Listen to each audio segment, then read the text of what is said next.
Gold buyers, మీ కష్టాల్లో నమ్మకమైన మీ ఆత్మీయ నేస్తం. Welcome to I dream. నా పేరు లుంపిని.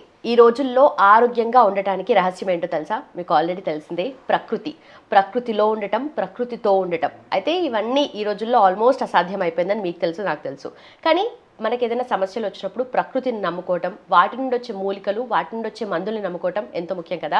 సో ఇవన్నీ మనకి ఎప్పటి నుండో చెప్తూ అండ్ వేల మంది రోగాల్ని కూడా నయం చేస్తున్న వ్యక్తి ఈరోజు మన గెస్ట్ అనమాట. ట్రెడిషనల్ హీలర్, అలాగే హెర్బలిస్ట్ ఆంజనేయ రాజు గారు మనతో పాటున్నారు.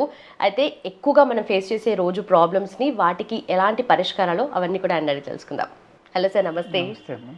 సార్, ఎండాకాలం వచ్చిందంటే ఎన్ని నీళ్ళు తాగినా, ఎన్ని డ్రింక్స్ తీసుకున్నా కూడా బయట ఎండలో ఎక్కువసేపు ఒక గంట పైన ఉన్నా కూడా వడదెబ్బ కొట్టేస్తుంది. ఇప్పుడు చాలా మంది నా ఫ్రెండ్సే ఉన్నారు, చాలా మంది జిమ్ చేస్తారు, ఫుల్ కండలు, మంచి మజిల్స్, బాడీ మెయింటైన్ చేస్తారు, కానీ వడదెబ్బ మాత్రం అస్సలు ఓడ్చుకోలేరు. అంటే అంత ఇమ్యూనిటీ లేకుండా ఉంటారా అన్నట్టుగా అనిపిస్తూ ఉంటుంది. సో వడదెబ్బకు మనం ఏం చేయాలి? ఇప్పుడు వడదెబ్బకి ఇమ్యూనిటీ లేకపోవడం కాదు, ఎప్పుడైతే మీకు వడదెబ్బ తిన్నారో తెలియని ప్రక్రియ అనేది బాడీలో ఒకటి జరుగుతుంది. అది ఏమనుకుంటారంటే నేను బలంగా ఉన్నాను, బాగానే ఉన్నాను అనుకుని వడదెబ్బ వల్ల కొన్ని ఏదో చల్లని నీళ్ళు తాగడం, జ్యూసులు తాగడం, నిమ్మరసం తాగడం, మజ్జిగ తాగడం ఇలాంటివి చేస్తే రికవరీ వచ్చిందని అనుకుంటారు. కానీ వాళ్ళు అట్లీస్ట్ 1 వీక్ రెస్ట్ తీసుకోవాలి. లేకపోతే తగ్గిపోయిందని అనుకుని బయట తిరిగితే సడన్గా అక్కడ ఎలా ఉన్నవాడు అలా చనిపోవడానికి కూడా ఆస్కారం ఉంది వడదెబ్బలో. వడదెబ్బ అనేది అంత ప్రమాదం.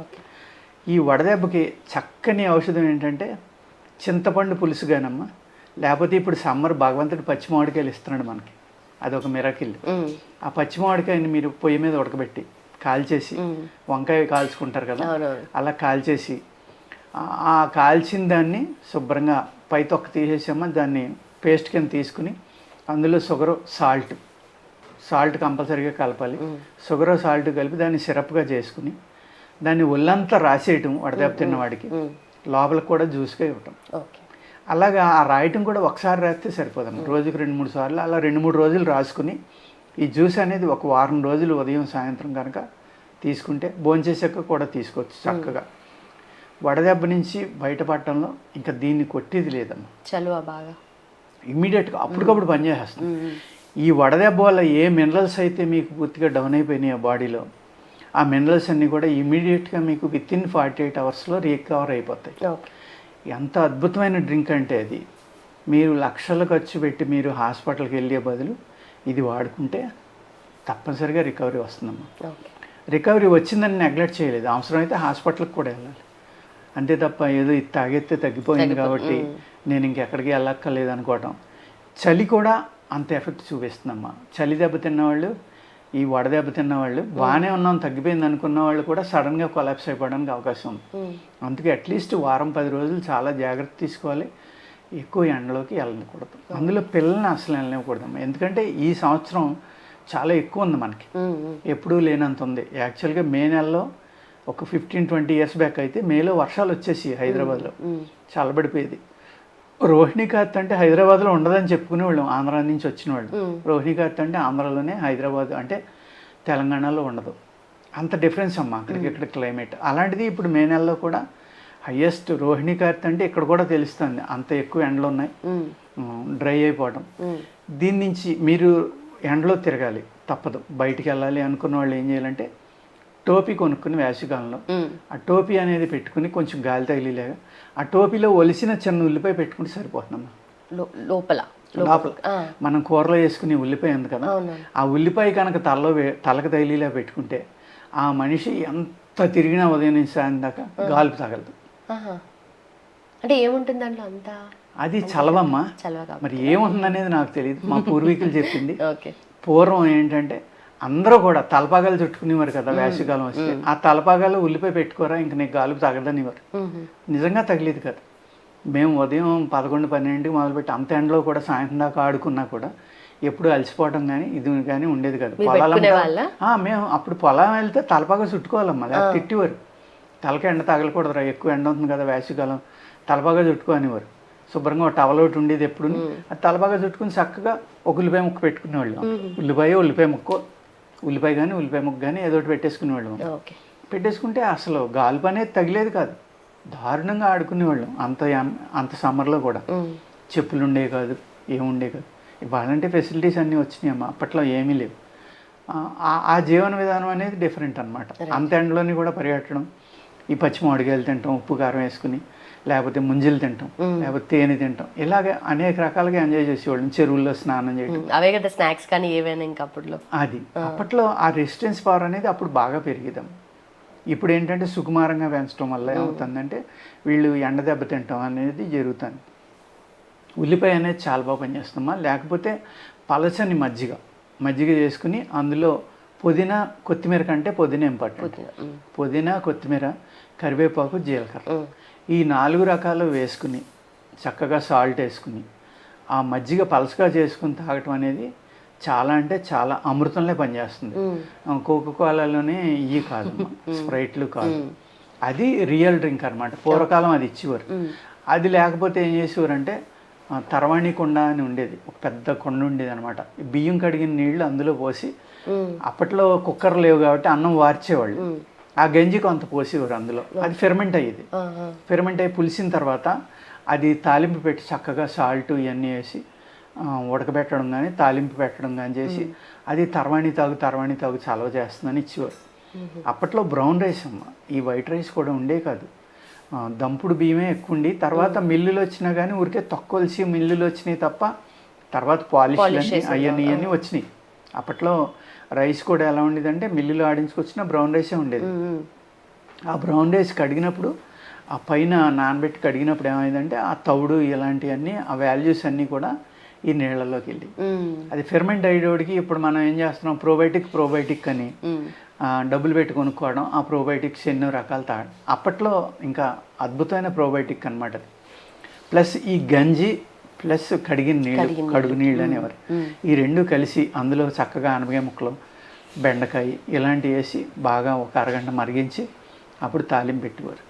ఆ తర్వాణి తింటే దాహం అయ్యేది కాదు, చక్కగా ఉండేది. మధ్యాహ్నం గాలిపి దెబ్బ పొలం వెళ్ళి వచ్చామంటే ఆ తర్వాణియే ఒక చిన్న కప్పు కానీ గ్లాసు కానీ ఇచ్చి తాగమనేవారు. అలాగా ఎంత అద్భుతమైన టెక్నాలజీ ఉండేదమ్మా అప్పుడు. అదంతా చేదస్తామని మనం బయటకు వచ్చేసి ఈ మ్యానుఫ్యాక్చరింగ్ అని డ్రింకులు తాగుతున్నాం, కూల్ డ్రింకులు. మరి అదే కూల్ డ్రింక్ విషమని చాలామంది చెప్తారు. అదే కూల్ డ్రింక్ పురుగు మందుగా మా చేతిలో వాడుతున్నాను, క్రిములు చచ్చిపోయినాయని కొంతమంది రైతులు పెడతా ఉంటారు. అటువంటివి మనం తాగుతున్నాం. ఆ తర్వాణి లాంటివి, ఇలా మజ్జిగ.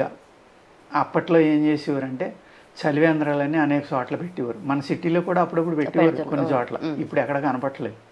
ఈ రాజకీయ నాయకులు కానీ ఆ ఏరియాలో ఉన్న సేవా కార్యక్రమాలు చేసేవాళ్ళు మజ్జిగ మంచినీళ్ళు ఇవ్వటం అనేది జరిగేది. అటువంటివన్నీ తీసేశారు. ఆ మజ్జిగ అనేది ఒక అద్భుతం. అలాగే మనకి సీజనల్గా వచ్చి ఫ్రూట్స్ తినాలమ్మా. ఈ సమ్మర్లో ఏమొస్తాయి, సపోటా వస్తుంది, పైనాపిల్ వస్తుంది, మ్యాంగో వస్తుంది. ఇప్పుడు పైనాపిల్ సంవత్సరం అంతా దొరుకుతుంది అనుకోండి.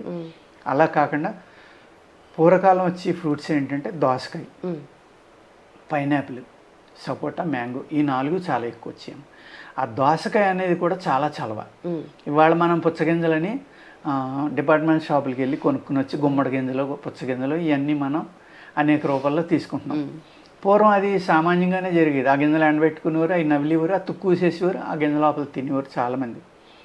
అలాగే ఈ దోశ తినటం అనేది ఎక్కువ ఉండేది సమ్మర్లో. ఇప్పుడు మనం కీరా తింటున్నాం ఇక్కడ. ఆ దోశలోనే అదొక వెరైటీ. కానీ దోసకాయ అనేది కీర కంటే బాగా ఉంటుందన్నమాట.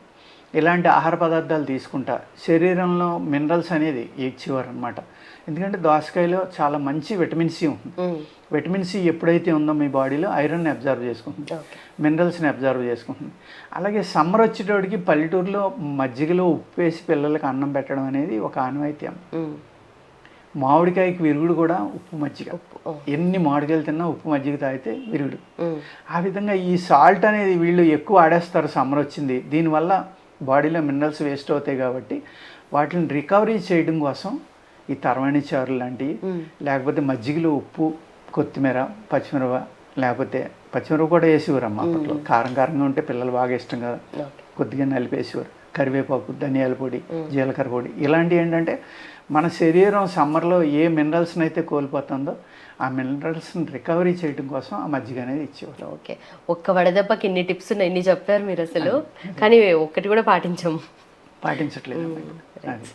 కానీ నిజంగా ఒక డౌట్ ఏంటంటే ఎందుకని అంటే కొంతమందికి ఆ ఓర్చుకునే శక్తి ఉంటుంది, కొంతమందికి ఉండదు. ఎందుకలా సార్? మినరల్స్ అమ్మా, మినరల్స్ బయటికి వెళ్ళిపోతాయి కదా. మన బాడీ ఏం చేస్తుందంటే అతివేడి నుంచి రక్షించడం కోసం ఈ మినరల్స్ అనేవి తొందరగా బర్న్ అయిపోతాయి. ఓకే.